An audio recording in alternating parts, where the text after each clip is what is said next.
An armed man who police say needed help brought Lexington standstill to a screeching halt. We do want to warn you that some of the details in this story may be difficult to hear. This was the scene earlier as police shut down I-75 in both directions. Officers say a man with a gun was having a mental health crisis. They tried talking with him for hours while traffic was stopped before he eventually turned the gun on himself. He is in the hospital with life-threatening injuries. No one else was hurt. WKYT Samantha Valentino was in the area as this was all happening today. It is our top story at 6.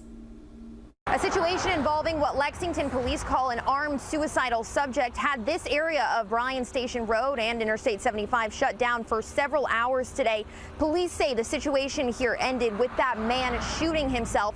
He was taken to the hospital with life-threatening injuries. Our crews saw the person holding a gun on the Bryan Station overpass this morning. Video shows them standing at the edge of the overpass holding the gun over their head. While police say the person did fire shots, no injuries were reported other than his self-inflicted injuries. This situation has had a significant impact on traffic across the city.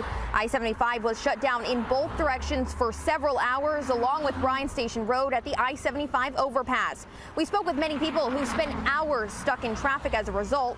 Alan Watson was stuck in the North Point subdivision, which is less than a block from the Bryan Station overpass. Take a listen to what he had to say while this was all unfolding.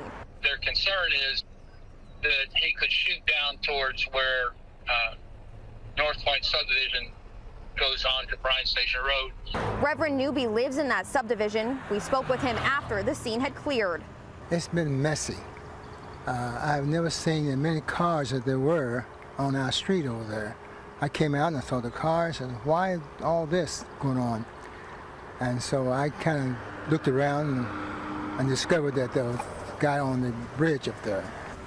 The Interstate and Bryan Station Road here are both back open as normal. That unidentified man was taken to the hospital with life-threatening injuries. Lexington police say none of the officers here fired their weapons.